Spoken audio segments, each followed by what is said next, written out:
What's up everybody and welcome to the channel. Today we're going to take a look at this glacier white 2024 Audi Q8 e-tron Quattro. This one is about $90,000 and of course it's a full EV. Now the Q8 e-tron isn't 100% a Q8 with the EV stuff. It's more of a blend between their e-tron platform, giving it the size of a Q8. So kind of a blend between the two vehicles.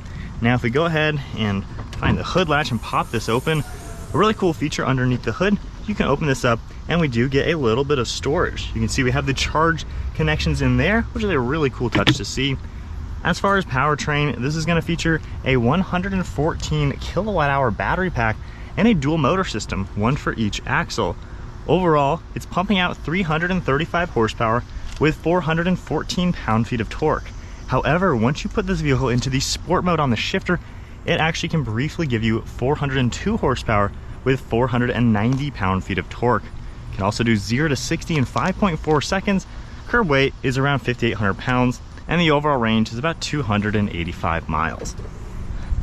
So if we now move on to the exterior styling, the LED headlights are really cool.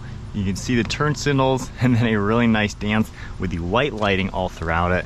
We get some silver trim, and then it fades nicely into the gloss black for this front grille. There are parking sensors all throughout the front as well, and there are even some openings to allow cooling inside just to cool down some of the electronics. We get the light up Audi badge along with your front camera, e-tron, and then more openings down below with gloss black trim, and then you get a nice bit of body color down below that just to add to that aggressive style.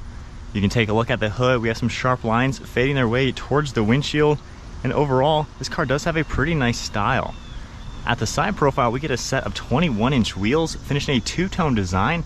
You can even see those 6-piston brake calipers. And as far as suspension, right now we're sitting in off-road mode, so it's a lot higher up than in comfort. We get body colored throughout these fender flares, along with your e-tron badge. Then you can see one sharp body line throughout the side profile.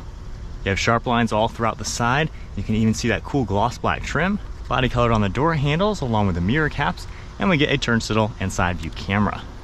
You can see all the gloss black throughout the side windows. This does have the black optics package, black roof rails, panoramic roof, and the side profile is very similar to the Q8. So it has a very nice sloping rear end just to give it a little bit of an aggressive look. Nice proportions, pretty good sized vehicle. I think overall the sharp body lines just give it a very mature setup. In back you get an integrated spoiler with your third brake light, rear wiper, and a little bit of black trim. And then I love these LED taillights. You can see how they're all finished in red, and they even have an LED bar connecting them. So when you just tap the unlock button or anything, you can see everything light up. Get the Q8 badge, illuminated logo back here as well, and then more gloss black trim surrounding the rear bumper. You see all your parking sensors. Really good look overall. Definitely a pretty nice looking electric SUV. Now on the driver's side, this is where you go ahead and charge it. Just tap this icon. It's going to open up and you can reveal that, and then just pressing the button again, it's going to automatically close.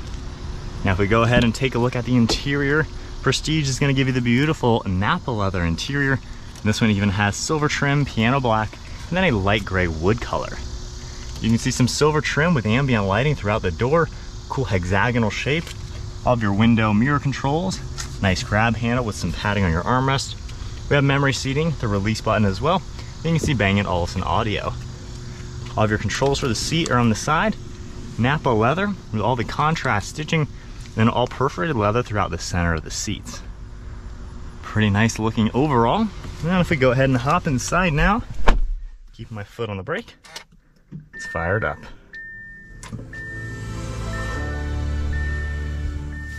We can take a look at the gauge cluster. On the left side, we can see your power percentage, get your speed over on the right, and then a few more vitals all around. Like any Audi, these controls over here go through all sorts of different information. We have our range in the center, a few more things are going to pop up, and then I can easily scroll left and right and see a few more things that are going to come up on the screen. Now when you toggle the view icon, you get that virtual cockpit. Of course, you can take a look at that navigation screen, and then you can continue over and see all the same things on every part of the screen. So a really cool integration for all that.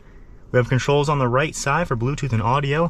We have shift paddles as well, which you can see it adjust over on the left side of the screen. And then we can see the stalk on the right for your windshield wipers, and then turn signal stalk on the left with cruise control down here.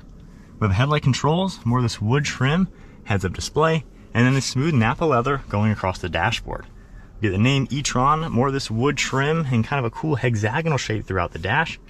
And then if we make our way to the center infotainment, pretty typical like any Audi. We have navigation, our phone integration, all of our audio and media. And then on the home screen, you can see the configurable section, then you can swipe over and see a few more things. Going under vehicle, we have settings for all of these, air conditioning, seats, the drive select and things like that, driver's assistant. You can continue swiping over for a few more items. And then if I go ahead and push this forward into reverse, we get our backup camera. We also have a 3D view. You can easily swipe this around, and then you can also get out of there and go into all sorts of different typical views. So pretty nice to see all of what you have available. And then of course you pull this back for a drive and press the P button back into park. Exiting out of the screen, underneath that one we have all of our climate controls. You can see your temperature display, fan speed as well, all of your different zones you can easily adjust. We have a few settings up on top for your downhill assist. Toggling this, we can have a few more shortcuts. And then down below we have heated and ventilated seating with a few more controls. Our drive select is right down here. You can easily toggle all of your drive modes. Suspension is going to automatically raise and lower depending. You can see that over there. We're lowering for dynamic mode, but then of course off-road or all-road, it's going to raise back up. Beneath that we have our start stop, parking sensors, along with the safety icon, a nice little armrest, all of your gears, and then storage down below. We can open this back.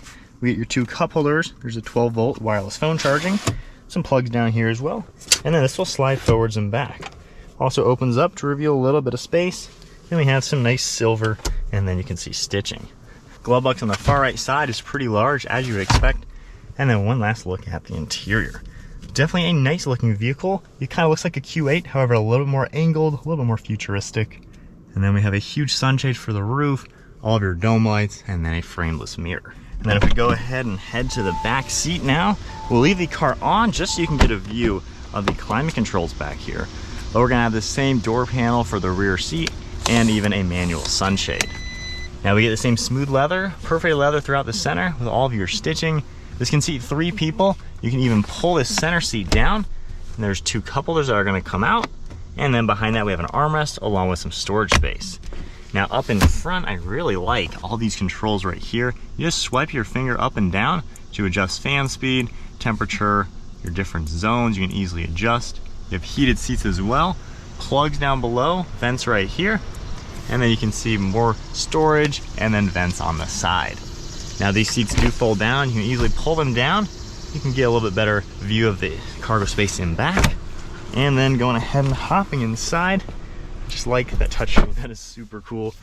But at 5'11", sitting back here with the driver's seat at my height, I have plenty of space back here, just like in a Q8. It might be just a little bit smaller in here. You cannot recline the seats. However, they are at a pretty good angle, and you still get pretty good amount of windows all throughout. So you can tell it's definitely Q8 sizing. Good armrest left and right. So definitely a nice back seat for sure. And then if we go ahead and head to the cargo area, you have the button on the interior, the one on the key fob, and there's also one way underneath the Audi logo. Opening that up, you can see all sorts of space in here. Very, very large, nice and squared off with pockets on the left and right side. And I really like how you can pull these handles and it'll actually get these seats down. Not many SUVs still have access to do that, so that is a really good touch. We have a privacy cover that is removable. You just pull these tabs and it will come nicely out. But overall, definitely a pretty practical interior. And then you can go ahead, take a look. These will fold down nice and flat. All right, guys, we are setting off now in comfort mode, just slowly accelerating up to some speed. Nice and effortless. Of course, electric cars are just very seamless with their acceleration. Now, it's pretty unique the way they've done this boost setup, basically. So if you take a look at the percentages over on the left side, you can see the boost is kind of grayed out a little bit. When I pull this back, the shifter into sport, you can see it light up green. So pretty neat to see that. And then when you accelerate, if you go pedal to the floor, it'll still only go to 100%. There's a little button behind your throttle pedal that you're gonna press basically with your foot, and then you're gonna see it hit the boost. So full throttle, and now boost. So there's like a little button underneath your foot pedal that, quite honestly, a lot of cars actually have that. So pretty neat to see that. That gives you all the power that this car is capable of doing. And then then of course we have cruise control and everything with the distance pacing. But normal driving, it's peppy. Even not hitting the boost, it actually feels pretty nice and gets up to speed. The boost, you can feel that little bit extra power for sure, just getting you up to some speed. But as far as some normal driving, if we're just gonna leave it in comfort mode, the suspension is really soft. Hitting the bumps and everything, I mean, it's nice and effortless. Really a good place to be, quite honestly. Visibility is pretty good as well. Over your left and right shoulders, nothing really all too crazy about looking around. It's actually really open. It's just a smooth, nice car to drive. Super insulated from the road around. You can just not hear anything. It's really, really comfortable and quiet. Hitting all these little bumps. It's just an effortless, really pleasant car to be in. Really good view out the front, of course, with all the mirrors. You can see behind you. It's just nice to be in. Now, if we toggle this up into dynamic mode, and then of course that automatically gives you the boost, which you can then turn on and off. This one, it tightens it up a little bit. It's not much, I would say. You know, suspension, I can probably feel the bumps just a little bit more. Acceleration is definitely quicker, and that wasn't even hitting the boost. You can tell all that power can come to life pretty nicely. We slow down a little bit and hit the boost.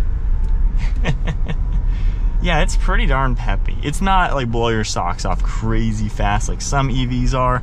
However, I mean, you can get the SQ8 e-tron as well. So if you want to get even more power, which that one has a lot more than this, that's a great way to go. But even this one, just with the drive modes, it's really nice how they've given you, honestly, several different vehicles all in one, from using boost, dynamic, kind of a mix of what you want. It's really nice to see.